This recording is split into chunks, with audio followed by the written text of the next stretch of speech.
With me now is Dr. Demetre Daskalakis, who just resigned last week, and he served as the director of the CDC National Center for Immunization and Respiratory Diseases. Doctor, thank you for taking the time. I know you've had a full plate the past few days.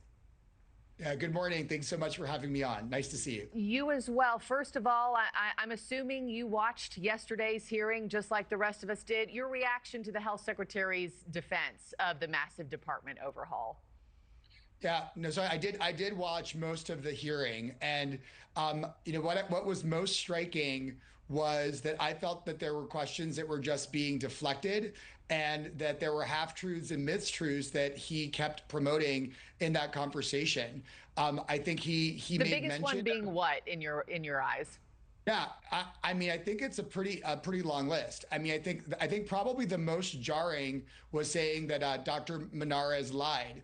She spoke to me a couple of days before this happened, and I can't speak for what happened in private rooms, but she told me that she was told in no uncertain terms that she was not to be a decision maker in vaccine policy, and that I would have to speak to the chief of staff of CDC instead of her. She got that directive from HHS. I don't know if the next step was you have to rubber stamp these, but she is the signatory for those recommendations. So I can't say what happened in the private room, but I can tell you what happened a couple of days before, which was she was cut out of the process and she was no longer the decision maker. And let me ask you, about Ms. Monarez. Let me play this moment between RFK Jr. and Senator Elizabeth Warren when she asked him about her firing. Take a listen.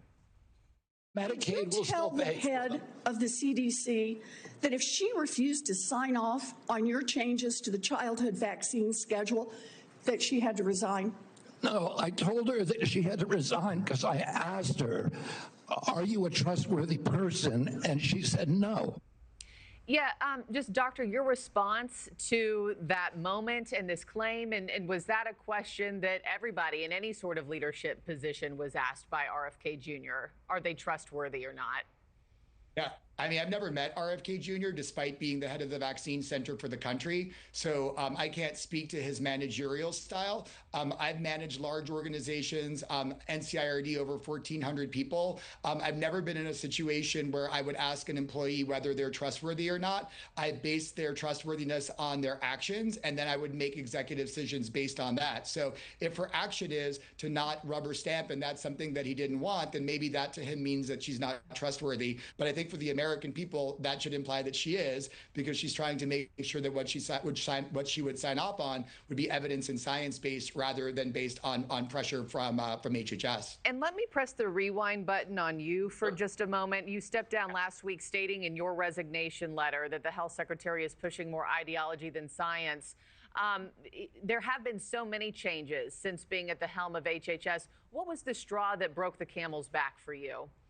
Yeah, no, I think the straw that broke the camel's back, I'll start by saying it was a lot of straws over a lot of time because my back is strong, because I've been in government for a long time and have dealt with many different types of leaders. So the last straw ultimately was two things. One, that after redesigning the advisory committee on immunization practices and really staffing it with people who were just mainly ideologic copies of his rhetoric around vaccine for the most part, when we were told that CDC staff were 100% beholden as minions, in effect, to the working group chair of the advisory committee, and that the role of the chair was to prevent CDC bias from the staff coming in, that to me is doublespeak.